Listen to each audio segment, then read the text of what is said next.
महाराज श्री चरणों में प्रणाम जी।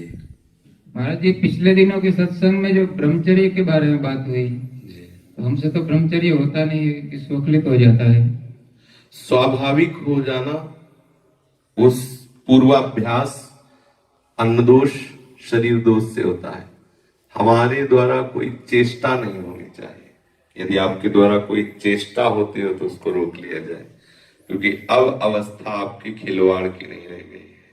पूर्वाभ्यास के कारण कुछ गंदी चेष्टाएं ऐसी शरीर में हो जाती हैं जिनके कारण वो वृद्धावस्था तक अपने स्वभाव से पतित होता रहता है। यदि कोई ऐसी गलती है तो साधक को, जैसे हम किसी डॉक्टर से बात करने में हिचकते नहीं और बता देते हैं, तो आप उपासक हो, आप जानते हो मन की चाल वो आपकी चाल नहीं है।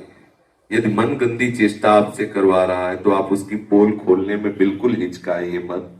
अगर वो ऐसा कुछ करता है तो आप उसके विरोध में हो जाइए। अगर बल नहीं रह गया तो संत सदगुरुदेव का बल ले लीजिए। आपके द्वारा कोई ऐसी चेष्टा तो नहीं होती जो शारीरिक क्रियाओं के द्वारा हम ब्रह्मचर्य का नाश करें। स्वाभाविक देख सब कुछ आना मत। और यदि ऐसा कोई चेष्टा नहीं हो रही अष्ट मैथुनों में से किसी भी तरह का कोई ऐसी चेष्टा, तो हम जो 17-18 वर्ष के थे तो एक परमहंस का बताया भी है कि ओंकारानंद सरस्वती जी थे, उनसे हम जाकर के प्रार्थना की कि साधक बहुत चेष्टा करता है कि हम ऊर्ध्वरेता ब्रह्मचारी हो जाए, अखंड ब्रह्मचारी हो जाए, लेकिन कुछ दिनों के बाद फिर वो स्वप्न आदि दोष से युक्त हो जाता है, तो ये कैसे वो उससे मुक्त हो।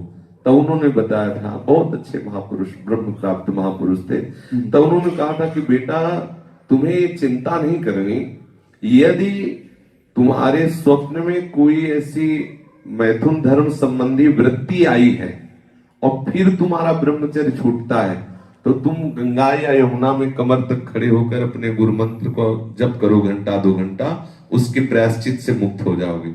यदि स्वाभाविक आपको पता नहीं चला और ऐसा कुछ हो गया तो शरीर का दोष है।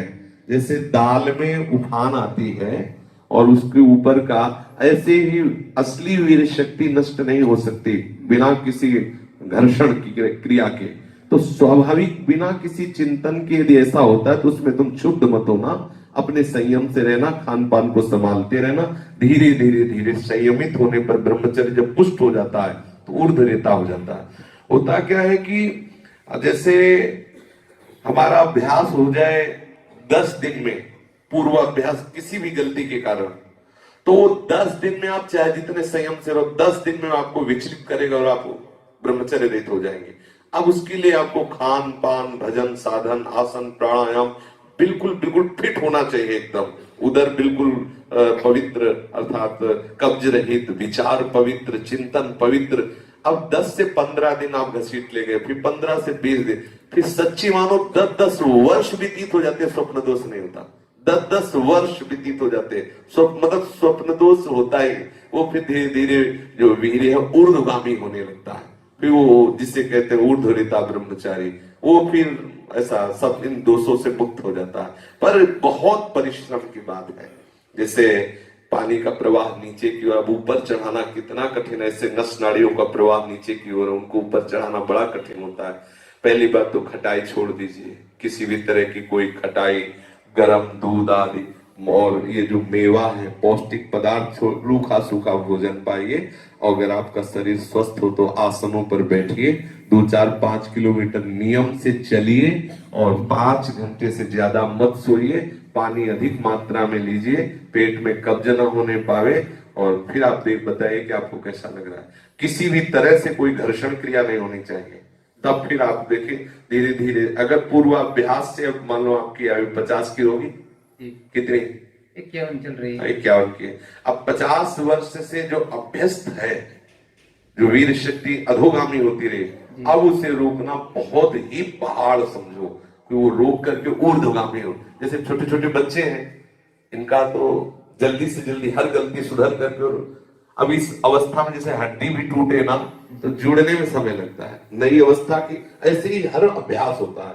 तो आप घबराइए मत। पहली बात तो आप कोई गलती मत कीजिएगा, घर्षण क्रिया, स्त्री संसर्ग, ये बिल्कुल मत कीजिएगा। और फिर आप देखिए स्वप्न दोष क्या गंदे चिंतन से आते हैं क्या?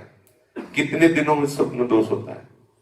कोई निश्चित नहीं है, महीना 2 महीना, कभी 15-20 दिन। तो उसमें क्या आपका मतलब गंदा चिंतन होता है क्या? नहीं, चिंतन नहीं, ऐसे ही होता है। तो पूर्वाभ्यास के कारण होता है। आप थोड़ा खान पान कम, मतलब जैसे तेल घी पावरफुल वाला जो भोजन है वो कम पाइए, रूखा सूखा पाइए, कब्ज ना होने पाए। फिर आप धीरे धीरे देखो ये दिन बढ़ते चले जाएंगे, 2 महीना 3 महीना, फिर धीरे धीरे। अब चूंकि अवस्था है, बहुत समय से अभ्यास वैसा रहा है, तो अब उसका चिंतन छोड़ो। जब ज्यादा ग्लानि होने लगे तो उस समय चिंतन करो ये शरीर है, मैं नहीं हूं, मैं तो स्वरूप से ही निर्मल हूं, शरीर मलयुक्त है, इसको स्वीकार कर लिया, इसीलिए मुझे क्लेश हो रहा है। धीरे धीरे अभ्यास में लाए, तो क्या ये चीजें बंद कर दो, जैसे फूल गोभी है, दही है, मूंगफली है, बादाम, ये चीजें मतलब ब्रह्मचर्य के लिए थोड़ा सा ठीक नहीं है ऐसा। और काम क्रोध प्रबल होने के कारण चिंतन फिक्स नहीं होता है। आप बताते हैं कि धाम वास से निश्चित प्राप्ति हो जाएगी, तो विश्वास होता है, मगर चिंतन की बात सुनते हैं तो विश्वास हट जाता है कि चिंतन होता नहीं है तो कैसे। पहली बात तो विश्वास छोड़ना ही नहीं है, विश्वास ही हमारी गति है। हमारा चिंतन चाहे जैसा हो, लेकिन उनका प्रण है, नामे भक्ता प्रणश्यति। हमारा चिंतन चाहे जैसा हो, उन्होंने कहा है कि एक बार कोई कह दे मैं आपका हूं, एक बार कोई कह दे तो मैं उसकी जिम्मेवारी लेता हूं। इसलिए हम अपने मन की बात, मन तो मुझे नरक भेज देगा, लेकिन आप अहेतुकी कृपालु हैं, मैं आपकी शरण में हूं। आपने कहा है माँ में विप्रपद्यन्ते माया में ताम तनन्ति, आपने कहा है तेषाम महम समुद्रता मृत्यु संसार सागरा, मैं आपकी शरण में हूं। यदि आप मेरे मन को अपने चिंतन में फंसाना चाहे तो ये मेरा मन विषय चिंतन कैसे कर सकता है? हे नाम, आप अपनी कृपा शक्ति से मेरे मन को खींच लीजिए। बिल्कुल हमारे कल्याण में कोई संशय नहीं। चाहे जितना मन अपनी तरफ खींच ले, एक तरफ मन है, एक तरफ शरण प्रभु है। देखते प्रभु की चलती है कि मन की चलती है। अभी तक मन हमें फंसाता रहा है क्योंकि हम चाल समझ नहीं पाए थे। अब हम ये बात समझ गए हैं कि जिसकी तरफ आप होते हो उसकी तरफ मन को हारना होता है। मन को प्राप्ति होगी, निश्चित होगी, केवल आप आश्रित रहना प्रभु के, तो आप देखना वो संभालेंगे। और अगर आप मन के आश्रित रहेंगे कि मन भगवदाकार हो जाए तभी भगवत प्राप्ति होगी, तो बड़ा समय लग सकता है। आप मेरे हो, अगर गरज हो तुम्हें भगवदाकार करनी तो कर लो इसको, मेरे बस का नहीं हुआ रहा है। गोस्वामी तुलसीदास जी ने कहा है, हाँ हारे कर जतन विधि अतिशय प्रबल अजय, तुलसीदास बस हो तबे जब प्रभु प्रेरक बरजे।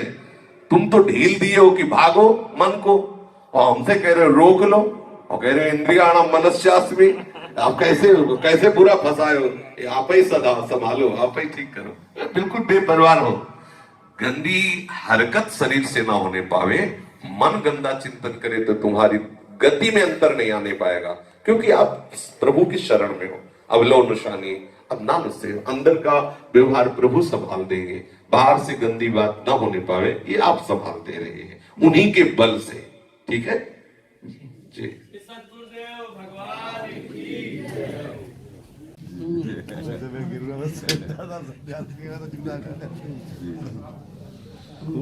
को आनंद